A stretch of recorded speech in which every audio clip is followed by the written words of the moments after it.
and things like that, or anti-capitalists broadly speaking, should be concerned with reading this figure, Spinoza, a philosopher from the 17th century.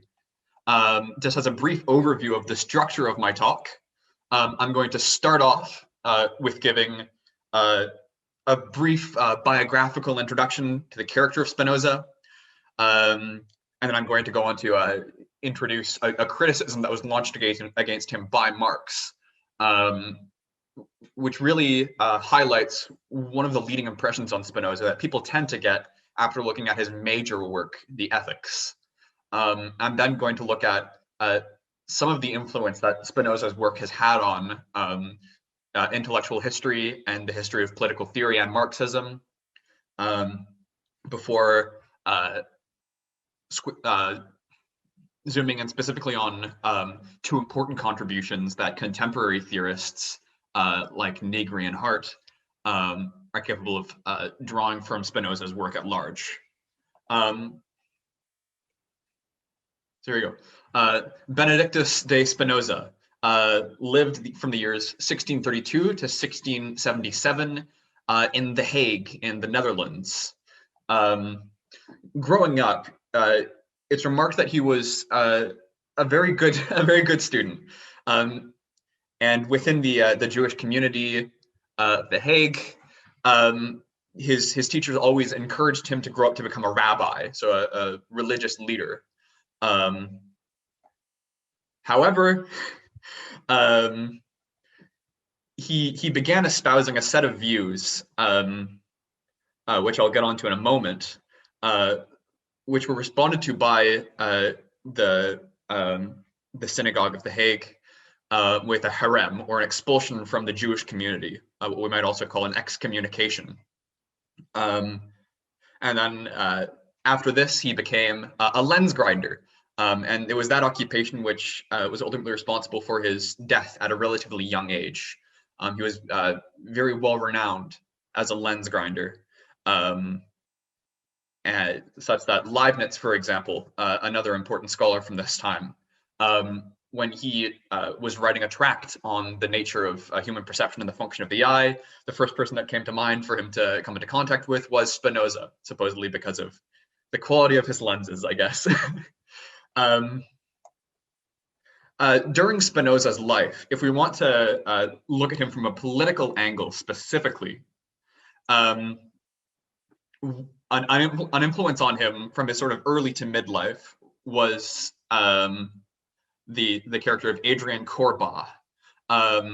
He espoused many political views like Spinoza. He argued for the non-divinity of Christ, and he argued for the separation of church and state, and all of these various other Republican ideals as we'd recognize them today. And for this, the government sentenced him to prison, where he died from illness in the year of 1669. Biographers of Spinoza generally speculate that it was after this incident with Corbach that Spinoza became much more hesitant about broadcasting his own political views. Again, Spinoza shared almost all of the views of Corbach, and we see them being espoused, for example, in his major work, the Tractatus Theologico Politicus. But nonetheless, that was the only political work that he published in his life, and even then he did so anonymously, most likely because of his experiences with Corbach's effectively state execution. And there's also the figure of Johann de Witt, who Spinoza viewed as sort of a great Republican politician. When in 1672, the United Provinces were invaded by King Louis XIV of France, the United Provinces fell to this invasion, and the military failure of this was pinned on Johann de Witt. So in 1672, he was violently murdered by an angry mob, in spite of what Spinoza saw as his great vision as a Republican political leader. So reportedly, after this event, Spinoza drew up this big banner and wrote on it, "Ultimi Barbarorum," the ultimate of barbarians. And he was about to take to the streets to start waving this around the militant that he was. Of course, for this, he would have been executed, or at the very least stoned by the mob, or something to that effect. So his landlord sort of tied him up and prevented him from going out until he had calmed down a little bit. So when people look at Spinoza as a philosopher, they usually do so from the perspective of his main work, Ethica Ordine Geometrico Demonstrata, published posthumously in 1672, the ethics demonstrated in geometrical order. It's, for the most part, sort of a lofty metaphysical treatise, or at least that's how it will appear to anyone on a first reading of it. But he also published two significant political works. One of them I've already mentioned, the Tractatus Theologico Politicus, or the Treatise on Theology and Politics. And that was published anonymously by Spinoza in 1670, but also posthumously published, so after he died, was the Tractatus Politicus, the political treatise, which is a very interesting and unfortunately understudied document. So for all of these things that we can say about Spinoza, however, it should nonetheless be significant to us as Marxists that in Marx's few comments on Spinoza, or at least his few published comments on Spinoza, who is nonetheless incredibly critical of him. So here's one comment that Marx and Engels made on Spinoza in their book, The Holy Family, or the Critique of Critical Critique. They say, speaking exactly and in the prosaic sense, the French Enlightenment of the 18th century, in particular French materialism, they have in mind people like Voltaire and Diderot, was not only a struggle against the existing political institutions and the existing religion and theology, it was just as much an open struggle against metaphysics of the 17th century and against all metaphysics, in particular that of Descartes, Malebranche, Spinoza, and Leibniz. Philosophy was opposed to metaphysics, as Feuerbach, in his first decisive attack on Hegel, opposed sober philosophy to drunken speculation. This is quite a biting criticism of Spinoza, calling him, in effect, a metaphysician of exactly the sort that Marx warns us of in his theses on Feuerbach. Nonetheless, this comment that he gives us in The Holy Family is, even just from the perspective of Marx exegesis, a very curious one. In fact, when we look at for example, journals that Marx prepared for writing his dissertation on Democritus and Epicurus, we see that the early formulations of the criticism of religion for which Marx is best known are actually ones that he directly attributes to Spinoza. And furthermore, this notion of somehow opposing Feuerbach to Spinoza is, I think, misguided. Feuerbach, in one of his volumes on the history of philosophy, comes out as very much a supporter of Spinoza's work. So I think we should take this comment by Marx with a grain of salt.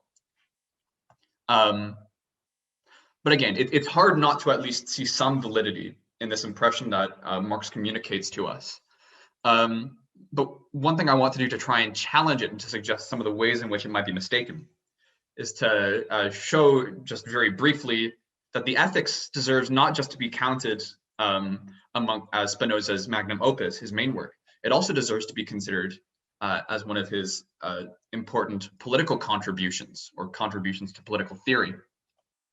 The book itself is divided into 5 parts: of God, of the nature and origin of the mind, of the origin and nature of the affects, of human bondage, or the powers of the affects, and of the power of the intellect, or on human freedom. Oftentimes, when it comes to interpreters of the ethics, we can see them divide into 3 camps loosely, based on which books of it they privilege in their reading. The most common reading of the ethics emphasizes the contents of the first 2 books. We could maybe call this the metaphysical Spinoza. It's what's recognizable in probably the main English-speaking interpreters of Spinoza, like Curley and Bennett. On the other hand, for those who emphasize the 3rd book of the ethics, we might have this idea of the affect of Spinoza. So I have in mind here someone like Gilles Deleuze. Deleuze even has an essay on this, which is now collected in his Essays, Critical and Clinical, in which he argues that within the ethics are contained 3 books one in its propositions, another in its scholia, and a third in the incredibly heterogeneous nature of the third part of the ethics relative to the rest of it. So there's clearly something very unique and very different going on there with respect to the rest of the books. And then lastly, we have this idea of the political Spinoza, which tends to be what comes out through readings of the ethics that focus on the fourth and fifth books. People who emphasize this political reading of him tend to be people like Etienne Balibar or Daniel Garber. So this is just to say that although there is certainly some grounds for the claim that the ethics is a lofty treatise of metaphysics, it's so much more than this. And in fact, that's an impression that we can only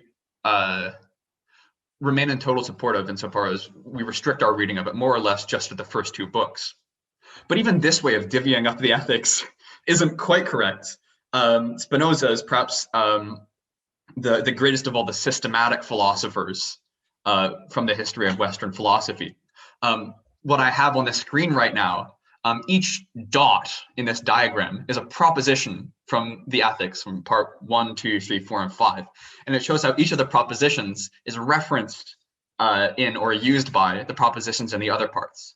So even just this way of divvying it up between a metaphysical, an affective, and a political reading is nonetheless open to being challenged insofar as all of the parts of the ethics are incredibly connected. And it would be difficult to justify, for example, the political reading of Spinoza without coming to grips with the contents of the first two books, or even the metaphysical reading of Spinoza without understanding what's going on in terms of affects and politics.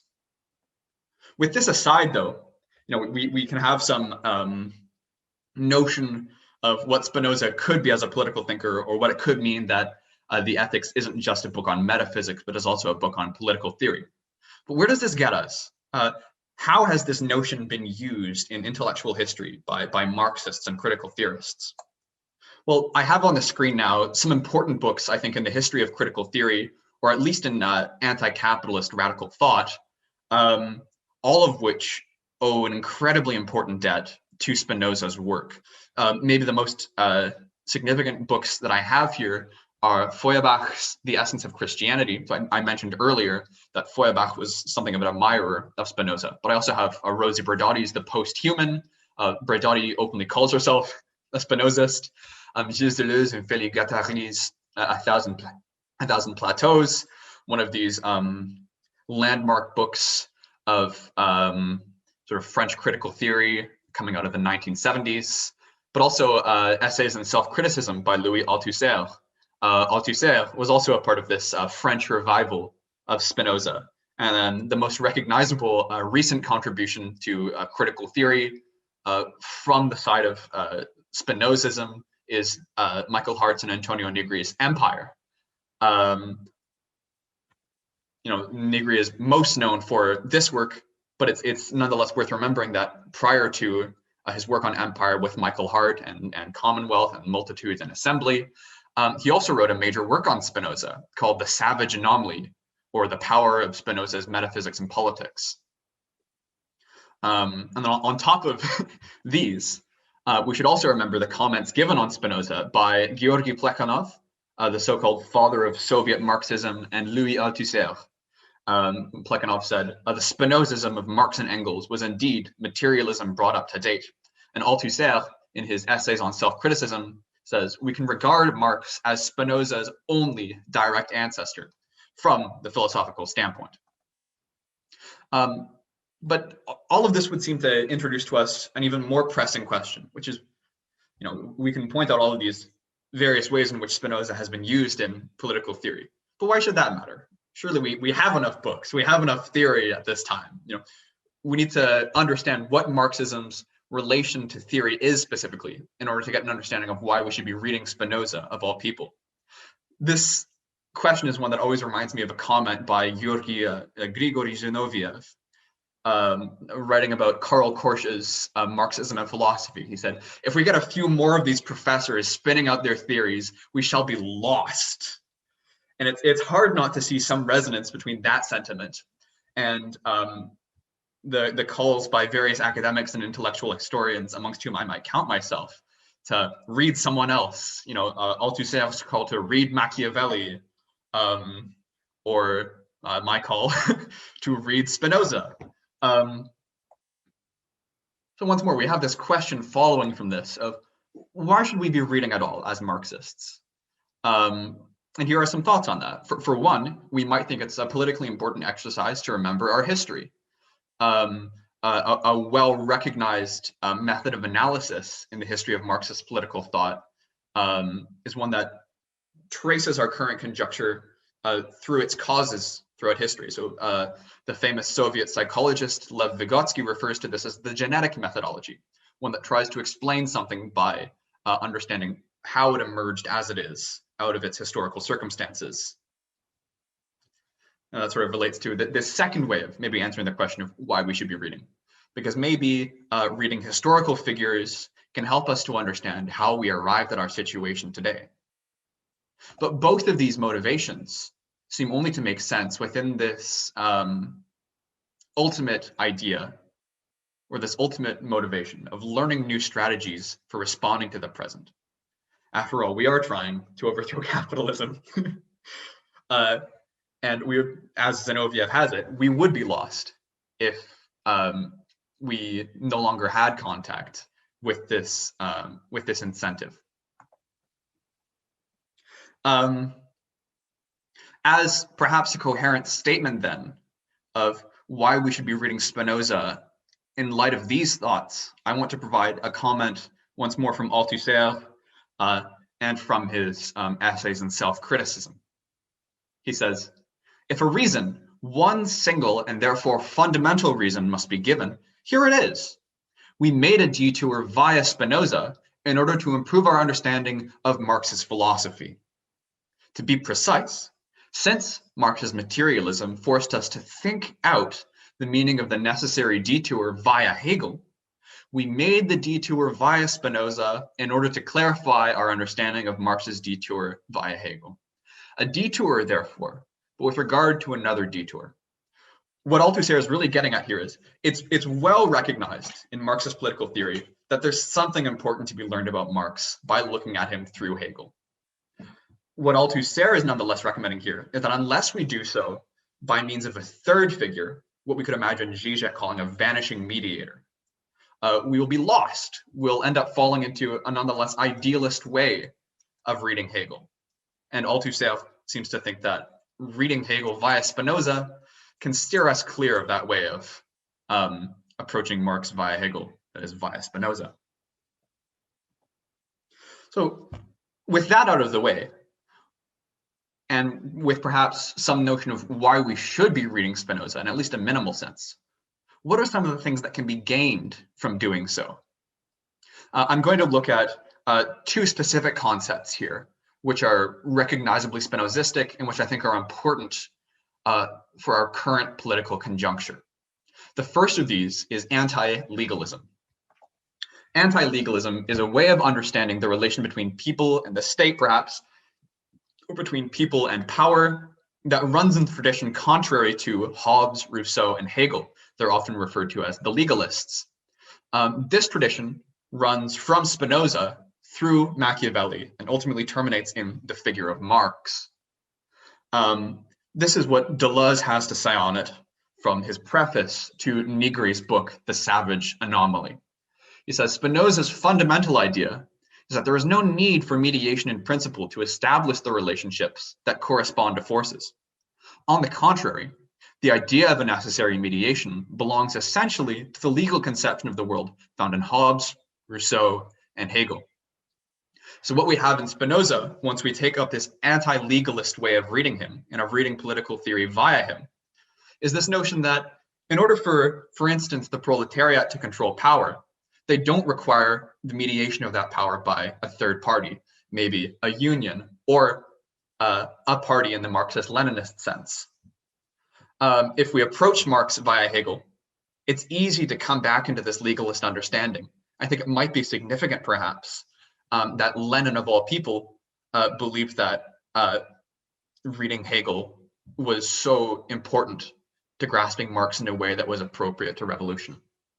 What we get from Spinoza is nonetheless a vision of that's far more in keeping with the autonomist vision of Marxism. And hence it's significant that Antonio Negri, on whose work Deleuze is writing this comment, was also closely involved in the autonomist movement and the workers' movements in Italy. The other important concept from Spinoza that I want to highlight before concluding is that of the multitudes. This is a bit of a notorious concept today. It's been widely decried, in part because of its use in the work of Antonio Negri and Michael Hart. It's also one that's difficult to trace throughout the body of Spinoza's works. So, for example, in his first recorded use of it, he writes in the Tractatus Theologico-Politicus that in the mind of the masses, superstition is no less deeply rooted than fear. Therefore, the multitude, and those of like passion with the multitude, I ask not to read my book. This is quite a disparaging vision, and it's hard to see how someone holding this kind of view about the multitudes could have something to contribute to this anti-legalist tradition, or how, as Deleuze would have it, he lies at the origin of it. This nonetheless becomes a lot clearer to us once we consult what he has to say about the multitudes instead in his later work, the Tractatus Politicus, where he writes that by the death of the king, the civil state naturally returns to the state of nature, and consequently, the supreme authority to the multitude, which can therefore lawfully lay down new and abolish old laws. So once more, in Spinoza's work, the multitudes possesses multiple meanings, and its meaning changes across the course of his career. In his early work, he speaks of the multitudes as sort of the ignorant masses, the supreme obstacle to philosophy and political liberation. In his later works, like the Tractatus Politicus, he uses the Latin vulgus instead of multitudo, which is more like the English masses or a crowd. But in his later works, specifically the Tractatus Politicus, when using the word multitudo, he has something that's much more recognizable as a Marxist revolutionary subject, one that will supplant the power of the kings or of the ruling order and enforce and introduce its own laws.